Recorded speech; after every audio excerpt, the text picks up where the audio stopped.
ભારતીય સેનાએ બાંગ્લાદેશની બોર્ડર પર મધમાખીઓની ફોજ ઊભી કરી દીધી છે।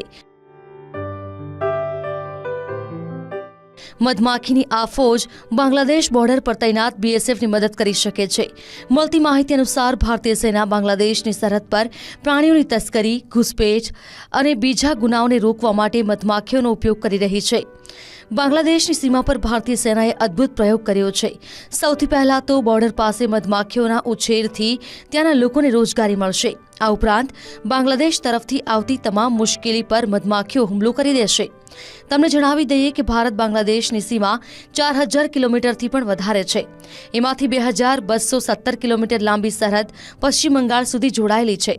આ જગ્યા પર મધમાખીનો પ્રયોગ ચાલી રહ્યો છે। બીએસએફ જવાનોએ બોર્ડર પર કાંટાળા તાર પણ લગાવ્યા છે। આ જ તાર ઉપર મધમાખીઓના બોક્સ બેસાડવામાં આવ્યા છે। બોર્ડર પાસે મોટા બોક્સ પણ રાખવામાં આવ્યા છે, જ્યાં મધમાખી મધપૂડો પણ બનાવશે। હવે જો કોઈ તસ્કર આ ફેન્સિંગને અડશે તો મધપૂડો પણ હલશે।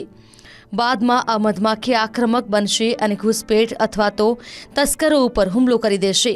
આ સિવાય જો કોઈ વિસ્તારમાં મોટી સંખ્યામાં મધમાખી ઉડતી દેખાશે તો તેનાથી બીએસએફ પણ એલર્ટ થઈ જશે।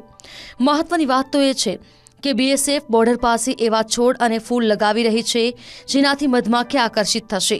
એટલું જ નહીં, અહીંથી ઉત્પન્ન થતું મધ નક્કી કરેલા એસોસિએશનને વેચવામાં આવશે। આ મધને વેચ્યા બાદ જે પણ નફો વધશે તેમાંથી કેટલાક ભાગ સ્થાનિક લોકોને આપવામાં આવશે, એટલે કે ત્યાંના લોકો રોજગારી પણ મેળવી શકશે। તમે કદાચ સાંભળ્યું હશે કે બાંગ્લાદેશની બોર્ડર પર ગાય અથવા તો અન્ય પ્રાણીઓની તસ્કરી કરવામાં આવે છે। જો કે હવે કોઈ પણ જાનવરને બોર્ડર પાર કરાવી શકાશે નહીં, કારણ કે આ ફેન્સિંગ પર મધમાખીઓની ફોજ રહેલી છે। ઘૂસપેઠો ભલે ચહેરો છુપાવીને રાખે, પરંતુ જાનવરો મધમાખીને જોઈને આમ તેમ ભાગવા લાગશે। આ યુક્તિ બોર્ડર પર રહેલા જવાનો માટે અલાર્મ જેવું કામ કરશે। તમને જણાવી દઈએ કે આ એક પાયલટ પ્રોજેક્ટ છે। જો આ પ્રોજેક્ટ સફળ રહ્યો તો બોર્ડર પાસે આનાથી પણ વધારે મધમાખીઓની ફોજ ઊભી કરવામાં આવશે।